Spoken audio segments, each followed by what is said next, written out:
Nothing hurts more than sitting at a table full of people who laugh with you, but would celebrate your failure behind your back. They clap when you win small, but secretly pray you never rise too high.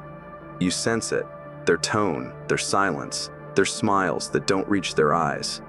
Many people lose their self-respect trying to win approval from the very people who envy them. But here's the truth. Respect isn't begged for. It's commanded. Today, I'll show you exactly how to respect yourself in front of fake friends, using dark psychological strategies that speak louder than arguments. Chapter 1. Spotting fake friends. How they really operate. Fake friends rarely reveal themselves with words. They do it with patterns.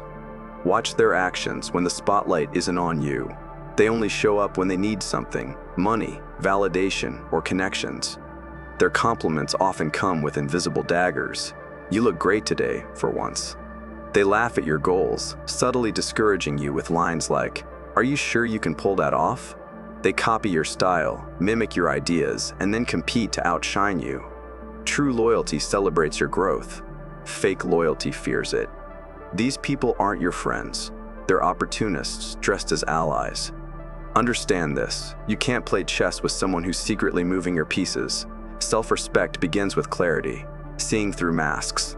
Once you see how fake friends operate, their manipulation loses power. You stop reacting to their bait, and they start losing control of the game. And once you see the game, they lose the power to manipulate you. Chapter 2. The Power of Silence and Emotional Control. Fake friends feed off your reactions like parasites. The moment you defend, explain, or get angry, you hand them control of the frame. Self-respect starts with emotional discipline. Learn the art of powerful silence. Silence is not weakness, it's psychological warfare. When they make a sarcastic comment, don't explain, don't correct, and don't react. Just look at them with calm detachment. That silence? It's louder than 100 comebacks. It forces them to question themselves, to feel exposed. Imagine this. A fake friend jokes about your failure at a party. Everyone looks at you, expecting embarrassment. But you stay still, eyes locked, unbothered. The room turns cold. They laugh awkwardly, suddenly realizing they're the clown, not you. Control the frame, control the respect. Your silence creates discomfort in those who thrive on your reaction. And that's how power shifts, without a single word. But silence alone isn't enough. You must stop doing the one thing that destroys 90% of people's respect. Chapter 3. Stop explaining yourself. Over-explaining is emotional slavery disguised as kindness. Every time you justify your choices, you subconsciously place other people's opinions above your own. Fake friends sense this weakness immediately. They exploit it. They question your decisions not to understand you, but to test how easily you bend. They'll say, "Are you sure that's a good idea?" Or "You've changed," just to trigger your need for validation. And once you start defending yourself, you've already surrendered your power. High-value people don't explain, they declare. They speak in sentences that end conversations, not invite arguments. "That doesn't work for me. I've already made my decision. Let's move on." Short, firm, emotionless. Because power lives in clarity, not noise. Every time you over-explain, you give away pieces of your authority. But when you speak with finality, people sense it. They stop pushing, stop testing, and start respecting. Explanation fatigue is one of the silent killers of self-respect. You waste your peace trying to make people understand who aren't even listening. Stop teaching them your worth. It's not a subject. They either see it or they don't. And if you really want to gain their silent respect, you need this next move. Chapter 4. Boundaries. Self-respect in action. Fake friends don't respect words. They test behavior. They'll push, probe, and manipulate just to see if you'll fold under pressure. That's why boundaries aren't something you say, they're something you live. A boundary isn't built with anger, it's built with calm control. When you enforce limits without emotion, you show silent dominance, and that unsettles manipulators more than any argument ever could. Stop picking up every call. Limit emotional exposure. Keep your personal life private. Never reveal weaknesses to people who gossip, and guard your time like it's sacred currency. Every minute you protect is a declaration of self-worth. Here's the psychology. People respect what's scarce and devalue what's always available. When you quietly withdraw access, others instinctively recognize your value. You're teaching them how to treat you without saying a word. And here's the twist. Your composure is their discomfort. Fake friends start walking on eggshells, realizing the game has changed. You're no longer reacting, you're leading. You just became unpredictable. And in psychology, unpredictability equals power. But what if they still don't take you seriously? Then it's time to change the game entirely. Chapter 5. Respect through scarcity. Here's a truth most people never learn. When you make yourself too available, people stop valuing your presence. Mystery builds respect. The less they know about your time, thoughts, or emotions, the more they start to wonder about you. That curiosity isn't confusion, it's quiet admiration. Stop announcing every move. Disappear to improve. Go silent, not out of ego, but out of evolution. Let your absence speak for your growth.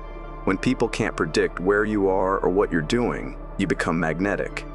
Your energy shifts from being accessible to being exclusive, and exclusivity commands attention. Fake friends panic when you pull back. They sense the distance and start reaching out with fake concern, pretending they care. Don't fall for it. You're not rejecting them, you're protecting your peace. You've simply raised your standards of access. Respect isn't earned through talking, proving, or defending. It's built through selective silence. Let your absence echo louder than your presence ever did. When you withdraw gracefully, you show the world you don't chase validation, you attract it. But when they see that shift, some fake friends will panic, and they'll test your boundaries one last time. Chapter 6. Confront disrespect without drama. Confrontation isn't about shouting. It's about holding your ground with standards. When a fake friend crosses the line, you don't need anger, sarcasm, or revenge. You need composure. The most powerful response is calm truth. Don't insult them. Don't mirror their tone. Simply expose the behavior. Say it clearly, I don't tolerate being spoken to like that. If we're going to continue this friendship, respect has to go both ways. Short sentences. No emotion, just truth. This kind of response hits harder than yelling because it breaks their psychological rhythm. They expect drama. Instead, they face stillness. That's dominance through control. Never fall into the trap of arguing. The moment you argue, you've already shifted from strength to defense. Defending yourself tells them they've hit a nerve. Don't give them that satisfaction. Speak once, then step back. Observe how they respond. If they value you, they'll realign. If they don't, you've confirmed what you already suspected. They were never your friends, just convenient company. True respect isn't earned by fighting. It's maintained by enforcing standards with silence and consistency. And here is where most people fail. They try to fix toxic friendships. You won't. Chapter 7.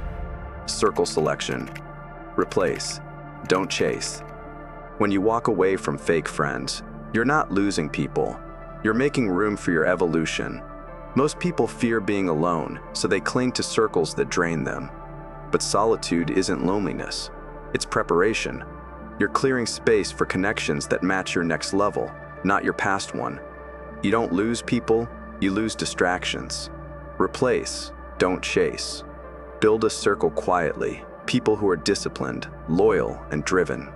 Those who don't compete with you but collaborate, who don't gossip but grow. Your circle determines your standards. If you surround yourself with mediocrity, it slowly poisons your mindset.